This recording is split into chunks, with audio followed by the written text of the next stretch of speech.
অনেকদিন এই ডিসপ্লেগুলো চেঞ্জ করা হয় না, তাই আর চেঞ্জ করবো। তো হ্যালো গাইস, গুড মর্নিং। আজ সকালবেলা তাড়াতাড়ি ঘুম থেকে উঠলাম, কারণ দোকানে গিয়ে অনেক কাজ আছে। তাই আর বেশি দেরি না করে আমি আর আমার হার্লে ডেভিডসন এখানে রাখা আছে নিয়ে আমি সোজা চলে গেলাম রাস্তা দিয়ে টুকটুক করে সোজা দোকানে।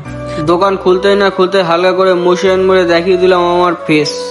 তারপরে আর কি দোকানে পেছন বসছিল না, তাই টুকটুক করে হাঁটতে হাঁটতে চলে গিয়েছিলাম একটু সাইডের দিকে। ওখান থেকে সোজা চলে আসলাম মনোভাইয়ের দোকানে একটু ধান্দা করতে। যাই হোক, ভেতরের কথা বলে আর কি লাভ। তো তারপরে চলে আসলাম আমাদের বাবাইদার চা দিতে আমাকে। তো যাই হোক, বাবাইদার স্পেশাল চা খাচ্ছিলাম আর ভাবছিলাম যে বসে বসে কি করব, কারণ দোকানে কোনো কাজ নেই। তাই ভেবে ভেবে মাথায় পাচ্ছিলাম না যে কি করা যায় না কি করা যায়। তারপরে হ্যাঁ, মনে পড়লো যে আমাকে এই জিনিসটা করতে হবে। তারপরে আর বেশি দেরি না করে এই ডিসপ্লেগুলো চেঞ্জ করার জন্য লেগে পড়লাম। তা যাই হোক, ব্যাপার হচ্ছে এগুলো অনেকদিন চেঞ্জ করা হয় না, তাই আর বেশি দেরি না করে টুকটুক করে সব ডিসপ্লেগুলো খোলা শুরু করে দিলাম। এক এক করে ডিসপ্লেগুলো খোলা শুরু করার পরে এক এক করে আবার ডিসপ্লেগুলো লাগিয়েও নিলাম।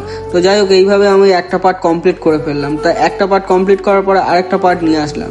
কমপ্লিট করার পরে হালকা একটু মশিয়া। তো যাই হোক, ব্যাপার হচ্ছে ভাব মেরে কি হবে, আমাকে তো কাজটা কমপ্লিট করতে হবে। তাই আর বেশি দেরি না করে উইন্ডশিটারগুলো খোলা শুরু করে দিলাম। এক এক করে উইন্ডশিটার খুলতে লাগলাম, খুলে কমপ্লিট করার পরে আবার একটা একটা করে লাগিয়েও নিলাম। তো আমি এখানে কাজ করছিলাম, আমার কাজ করতে করতে চলে আসলো আমার কাজের ব্যাঘাত ঘটাতে আমার সন্ধ্যা। এসেই দেখি ঠিক এমন করে উঠলো।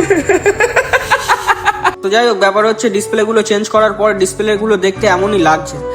তারপরে কাছের গায়ের ডিসপ্লেটা ছিল ঠিকই। তারপরে বাড়ি যাওয়ার সময় হয়ে গিয়েছে। তো বাড়ি যাওয়ার সময় আমি, কাজল, সন্ধ্যা এরম সবাই মিলে একটু ইয়ার্কি মারছিলাম রাস্তার ধারে দাঁড়িয়ে দাঁড়িয়ে। তারপরে কি মনে হলো, হাঁটতে হাঁটতে আমি আর সন্ধ্যা চলে গেলাম শ্মশান ঘাটের দিকে।